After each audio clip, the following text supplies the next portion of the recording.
Bueno, me complazco en hacer una breve presentación de un proyecto que yo considero uno de los más hermosos proyectos en los cuales he participado. Se trata de una Biblia que ya salió en inglés y que se va a publicar en varios idiomas, pronto en castellano. En inglés se llama NIV God's Justice Bible. En castellano no sé cuál será exactamente el nombre, pero supongo que será Nueva Versión Internacional, La Justicia de Dios. ¿En qué consiste esa Biblia?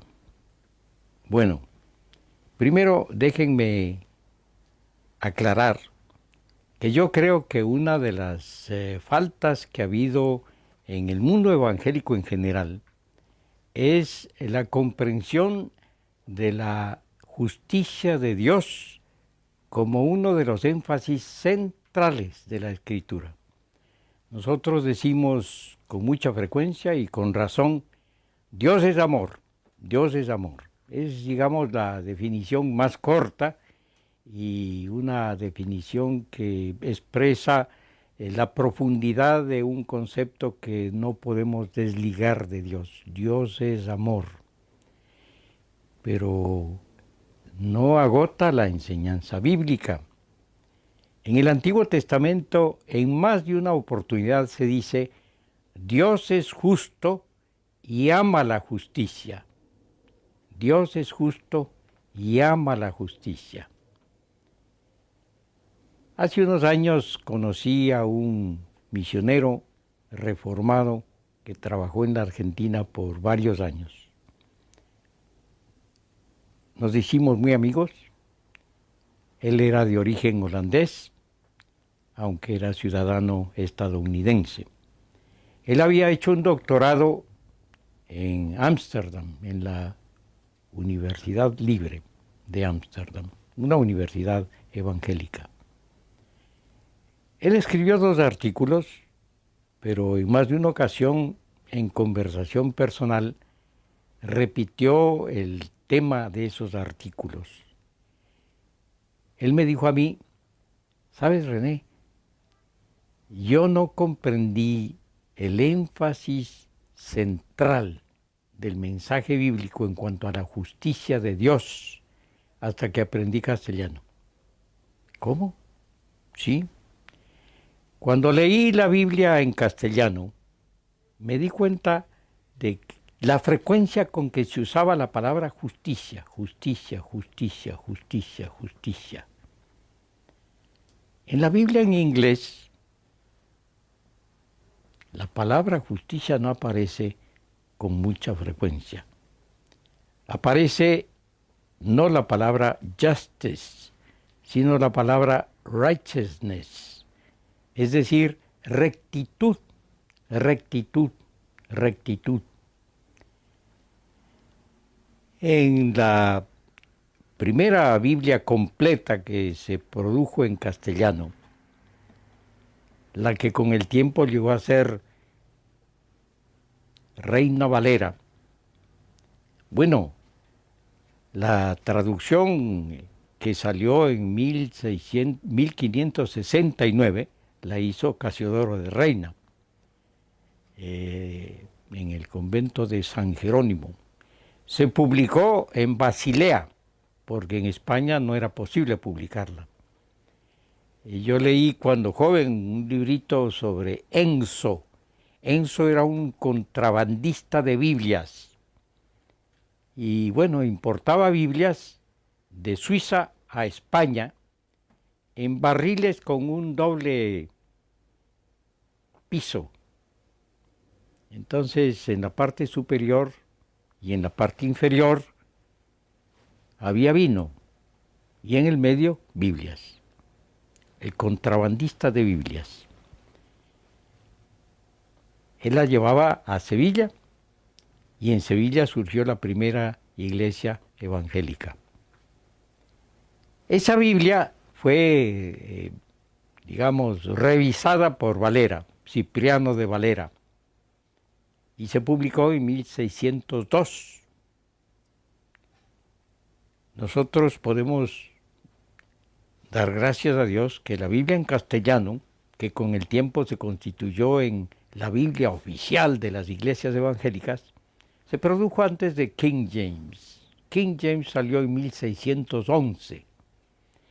Y en King James, vez tras vez, dos palabras del hebreo que deben traducirse como justicia, no se traducen justicia, se traducen no justice, sino righteousness. Ahora, ¿cuál es la diferencia entre justice y righteousness? Entre justicia y rectitud. La diferencia básica es que justice tiene una connotación social. Por eso hablamos de justicia social. No se habla de rectitud social. Cuando se habla de rectitud, se habla de una relación con Dios.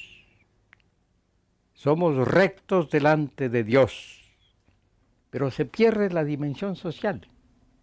Por eso este misionero decía, solamente cuando empecé a leer la Biblia en castellano me di cuenta de esta tremenda diferencia que hay entre la traducción en castellano y la traducción en inglés. Y como consecuencia, yo empecé a darme cuenta de la centralidad de la palabra justicia en la Biblia. La justicia tiene que ver con nuestras relaciones en la sociedad, también con Dios, pero no solamente con Dios. Dios ama la justicia y demanda justicia. Dios es justo y demanda justicia. ¿Qué quiere decir eso?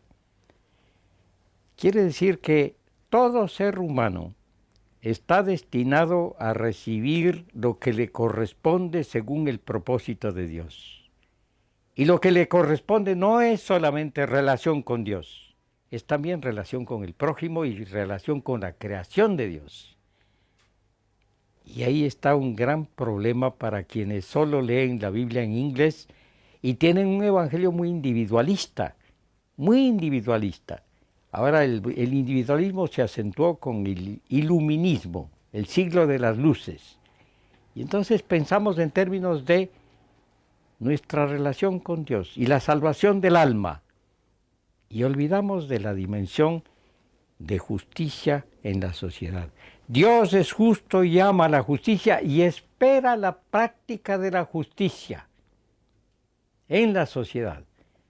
Para mí ha sido una gran alegría que este proyecto de la nueva versión o nueva edición de la nueva versión internacional de la Biblia tenga eso como tema.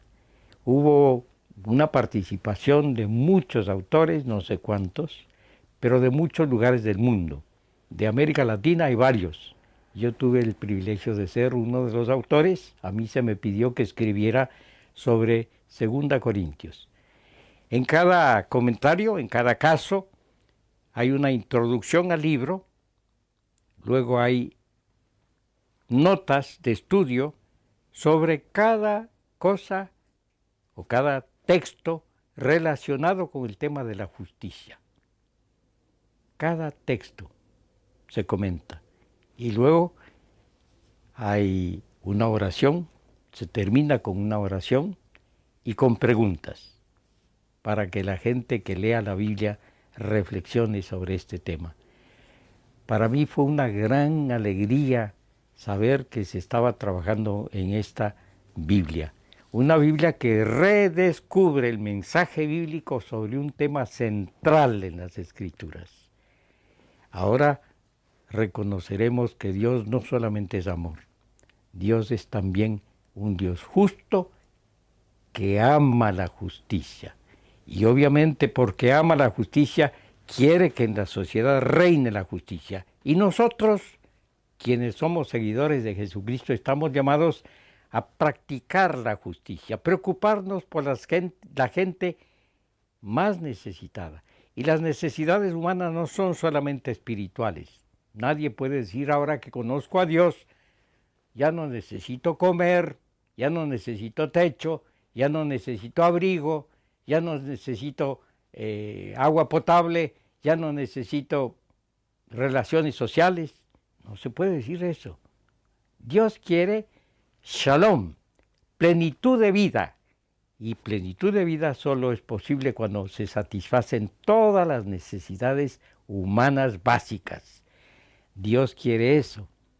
Yo recomiendo la lectura de dos pasajes bíblicos, uno en el Antiguo Testamento y otro en el Nuevo Testamento, que definen cuáles son las necesidades básicas del ser humano.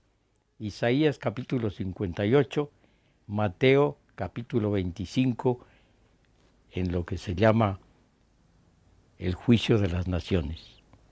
Tuve hambre y me dieron de comer, tuve sed y me dieron de beber, estuve desnudo y me vistieron, fui forastero y me dieron alojamiento. Esa es la base para lo que hoy llamamos misión integral.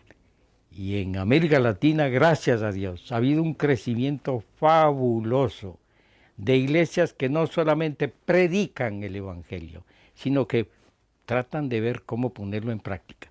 Porque nuestro testimonio no es solamente en palabra, nuestro testimonio es también en estilo de vida y en acción.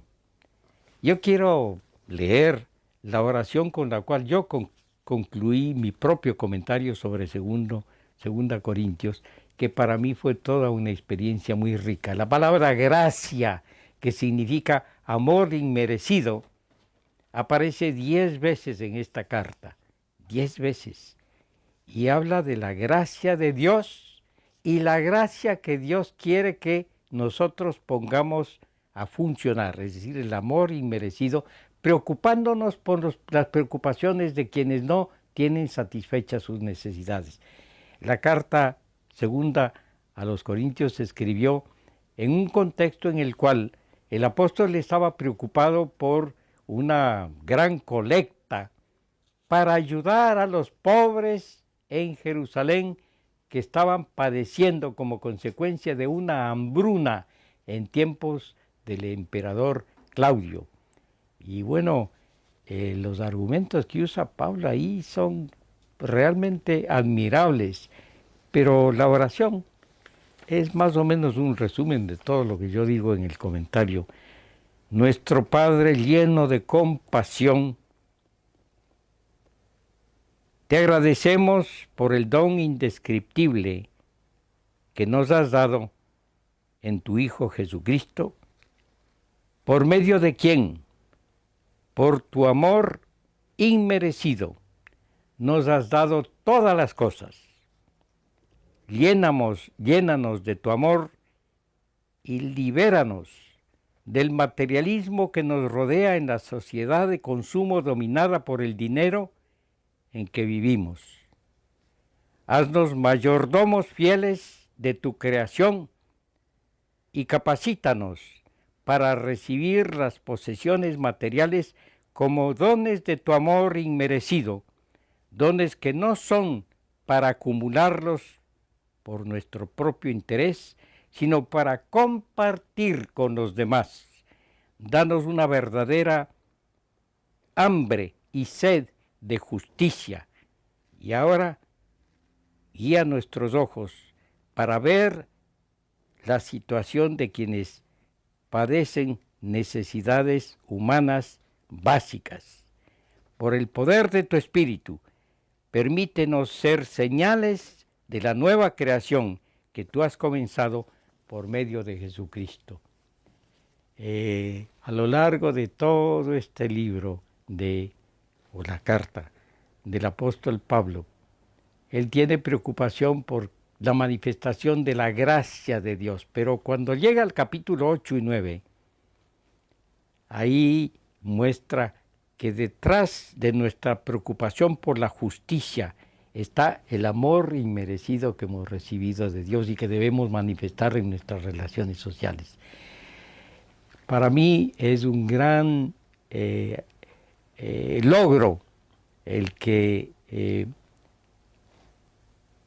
se ha cumplido con la publicación de esta Biblia, editada por un miembro del equipo que hace Christianity Today en los Estados Unidos, Tim Stanford. Creo yo que es una Biblia muy valiosa, porque nos muestra la importancia de ese concepto central en la Biblia. Un concepto, como digo, que no se ha explorado debidamente. Y como consecuencia, el Evangelio que nosotros recibimos en general en América Latina y que se extendió por todo el mundo, tiende a ser muy individualista, tiende a descartar esa responsabilidad que es parte de la vida cristiana a la imagen de Jesucristo mismo. Jesucristo dedicó mucho tiempo, muchísimo tiempo a la gente más necesitada. Cuando alguien quiso pruebas de que en realidad él era el Mesías, y ese alguien era nada menos que Juan el Bautista, ¿qué hizo Jesucristo? Atendió las necesidades de la gente más necesitada. Los ciegos, los leprosos, los cojos, los mancos, gente necesitada, la escoria de la sociedad en su tiempo. Jesucristo nos dio el ejemplo de cómo debemos nosotros vivir en este mundo, sirviendo a los demás, practicando la justicia, movidos por el amor de Dios, el amor inmerecido. Nosotros consideramos que la gente más necesitada no merece ser amada, pero tampoco nosotros merecemos ser amados por Dios. ¿No es cierto? Ese amor inmerecido que hemos recibido de Dios a través de Jesucristo tiene que traducirse en una vida práctica que manifiesta el amor de Dios en términos de justicia, preocupación por el otro en la sociedad. Yo doy gracias a Dios por esta Biblia, esta nueva edición, que va, pienso yo, a ser de muchísima ayuda para que varios cristianos, muchos cristianos, redescubran ese tema central de la Biblia.